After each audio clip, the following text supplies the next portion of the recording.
The better world অর্গানাইজেশনের উদ্যোগে স্বেচ্ছায় রক্তদান শিবির অনুষ্ঠিত হলো। আজ 30শে মার্চ সকাল 11 ঘটিকায় ধর্মনগরে দ্য বেটার ওয়ার্ল্ড অর্গানাইজেশনের উদ্যোগে এবং শূন্য ও জেলা গ্রন্থাগারের সহযোগিতায় ধর্মনগরে স্বেচ্ছায় রক্তদান শিবির অনুষ্ঠিত হয়।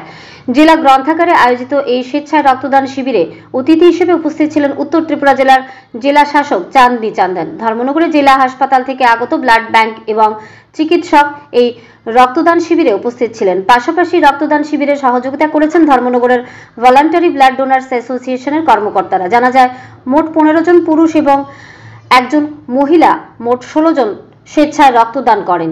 ধর্মনগর থেকে নিজস্ব প্রতিনিধির রিপোর্ট, আরি ধর্মনগর। আজকে এখানে যে স্বেচ্ছায় রক্তদান শিবির যেটা চলছে, এটা কার উদ্যোগে এবং কি উদ্দেশ্য নিয়ে আপনারা করছেন? আমরা the better world organisation with association with শূন্য, আমরা নর্থ ডিস্ট্রিক্ট পাবলিক লাইব্রেরির সাথে যৌথ উদ্যোগে আমরা এই ব্লাড ডোনেশন ক্যাম্পটা করলাম। আসলে ধর্মনগরের যে এখন ব্লাড ব্যাংক, তার অবস্থা খুবই খারাপ, আমরা সবাই জানি। তারপরেও আমরা চোখ বন্ধ করিয়া বোয়াত, যখন আমরা নিজেরকেও মারা যাওয়ার ইয়েতে থাকবো, বেডে থাকবো, তখন আমরা মনে হইব যে ব্লাড দেওয়া দরকার। কিন্তু ঠিক পরের দিন যখন আমি তারে কল করবো, এ কইব আমি দিঘির পাড় দাঁড়ানো, আমি ওইখানে দাঁড়ানো, আমি সেইখানে দাঁড়ানো, আমার নিজের রক্ত লাগে, আমার হিমোগ্লোবিন কম। নিজে কোনোদিন হিমোগ্লোবিন টেস্টও করাইছে না, কিন্তু তারপরেও সে রক্ত দিতে আইতো না। আমি আশা করি যারা এটা দেখরা, আপনার ঘরে কেউ যদি কোনোদিন অসুস্থ হয়ে পড়ে, আপনারা যাতে কেউ হয় না যে আমারও রক্ত লাগে।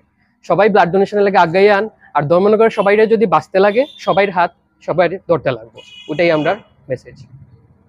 অ্যান্ড আমরা যারা ব্লাড ডোনেশনে জড়িত আছি, আমরা সবাই জানি যে রিপ্লেসমেন্ট ডোনেশন থেকে ক্যাম্প ডোনেশন অনেক বেটার। তো আমি সবাই এটা রিকোয়েস্ট করবো, সবাই ক্যাম্প ডোনেশনে আন।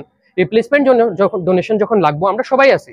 আপনারা যখন স্ট্যাটাস দেন, আপনারা যখন গ্রুপে শেয়ার করেন, আমরা সবাই এই কল অ্যাটেন্ড করি। এটা তো যখন ইমার্জেন্সি লাগবে সবাই দিব, কিন্তু আপনারা ডোনেশন ক্যাম্পে আন। যত সময় না হসপিটালের কাছে বাফার স্টক থাকবো, ততদিন তারা সবাইরে অ্যাটেন্ড করতে পারতো না।